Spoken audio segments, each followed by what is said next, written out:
solidarity with the vendors today. The councillors send the workers there, right?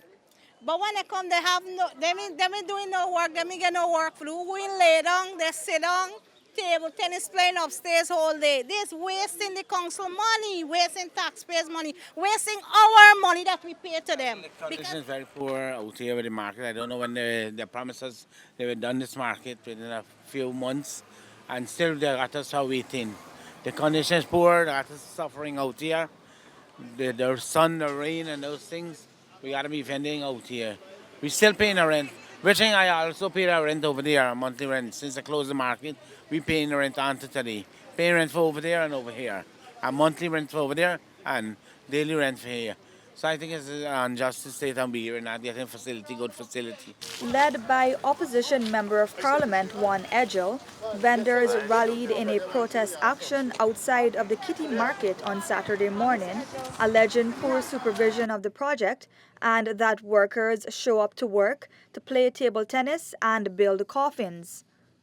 The vendors, some of whom travel all the way from Maikoni, East Coast Demerara to ply their trade, also decried the conditions they are now forced to work in, an open space where they are affected by rain and sun, flies, and a terrible garbage situation. Nobody cleans the garbage here. When city council truck come, they don't come over this side, they just go in front of the market there and clean the garbage. We have garbage here. When other trucks pass, we got to pay to dispose of the garbage. This harbors rat and all these things. Remember, we selling vegetables. You can't have rats and so when you selling these kind of stuff. In some cases, too, vendors allege that they are being forced to make double payments to the city council, a daily rental fee to vend on the road corners, and a monthly fee in order to safeguard stalls in the Kitty Market for its reopening. And we pay a monthly rent over there. We used to rent, we got a place over there and they're still collecting rent for that, and they're collecting a daily rent for over here too. So why are they collecting rent for in the market there? Well, I don't know, we said we do it because we said we occupying it for see that if we can get back the set spot, you know. So I don't know, they're accepting it, they're coming to you for the rent, so they say if you don't pay in time, they're charging your arrears for it. And it's unfair for you, they're charging your arrear for a place you're not occupying. 43-year-old Baby Ferguson, who has been selling at the market with her mother since she was a child, said it is very unfortunate what the vendors have to currently endure.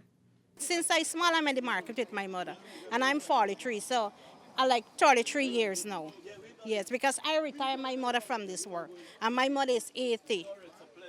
Yes. She's been selling for a good while. Yes, well, my mother is from Shell Road, and she used to be selling at this market with her mother since in the days of spreading bag on the ground.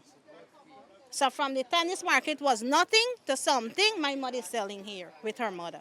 Because this market didn't build by the municipality of Guyana, you know.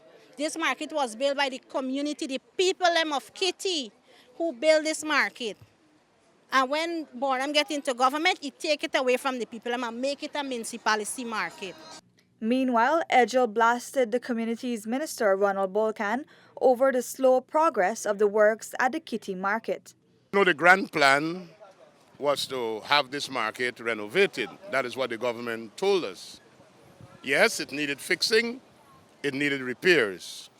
But here we are today, $240 million plus, already expended, 4 deadlines missed, and we still don't know the date of its completion or the final sum of what it will cost for its completion. The minister came out here the other day with a publicity blitz, visited the market, and says he's putting in an additional 25 million. Well, he did not say 25 out of how much that is needed to finish the market. Now, if you're going to have a contract, you must have a contract sum. Give and take that there are variations because it's an old market, and when you go in, you might get work that you didn't anticipate because you might meet some rotten something that you didn't know existed. Now we are 240 million. You're putting in another 25. This is taxpayers' money. We're demanding accountability, and we're demanding that the final sum for the repairs of the Kitty Market be made known. The minister must say where the money is coming from. The minister must be able to say how the contracts, the award of this work at the market was awarded, and he must give the scope of what was being done and the date of its completion.